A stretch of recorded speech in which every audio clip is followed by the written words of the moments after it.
लोगोफोर नोंथांमोनखौ गिबियावनो आंनि चेनेलाव बरायग्रोनाय जाबाय। दिनै बेसेबा गोबावनि उनाव नोंथांमोननि सेराव नुजाफैबाय आङो।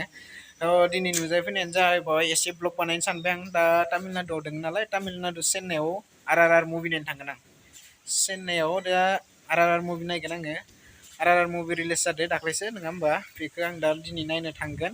नोंथांमोननो एसे लामाफोरखौ ब्लग भिडिअ खालामनानै देखायलांनो सानबायथ'। नोंथांमोना एसे भिडिअखौ मोजां मोनोबा नायलांदो, ना मा बुङो लोगोफोर? बिदिबाथ' थांबाय थानोसै।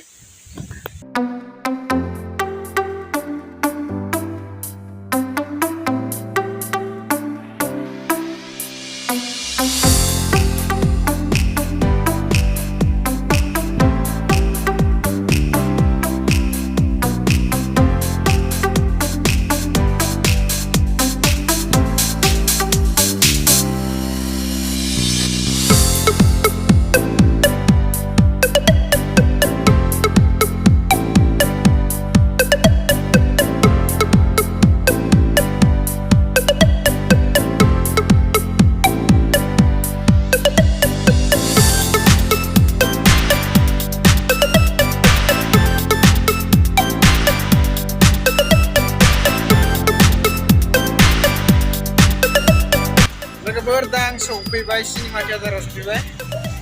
जानानै जागोन दा 3टा बा जागोन स्टार्टआ। ओमफ्राय 40आव सोनाय जागोन आरो। ओमफ्राय दा नोंसोरनो बेनारखौ देखायनो र'।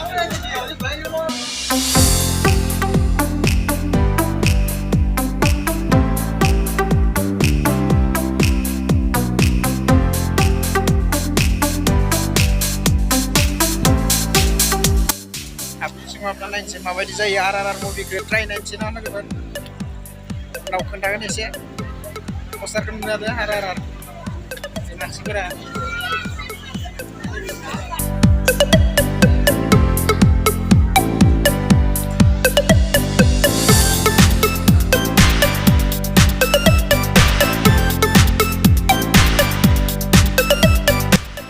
ग्लास लानो जमा जादों, ससमा लानो जमा जादों 3D।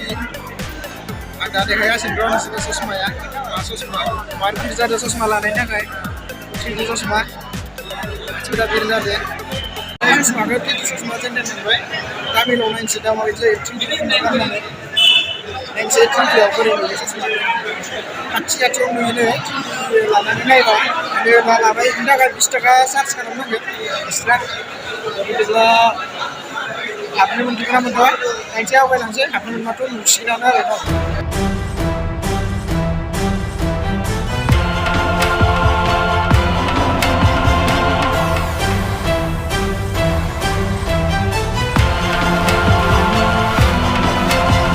सिनेमाखौ नायनानै मार हिट मोनदों। दा इन्टारभेल जाजासे हाफ टाइम स्प्राइट लोंदों र' केन्टिनाव हाबफैदो दा। एसे लोंदो, थान्दा लोंदो दै गांनायनि।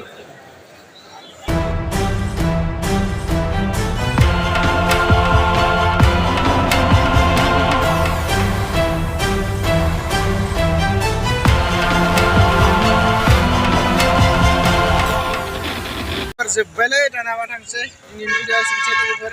जोब्बाय। सुपार डुपार हिटमेन फिल्मखौ बया हिट नांदो। नोंथांमोनाबो नायाखैबा नोंथांमोनाबो नायबानो जाबाय। आंथ' दिनै तामिलनाडुआव थांनानै नायबाय, चेन्नाइ एगमराव थांनानै नायबाय आं दा। दे बिदिबा लोगोफोर, दिनैनि भिडिअआ एसेनोसै दे लोगोफोर। बाय बाय।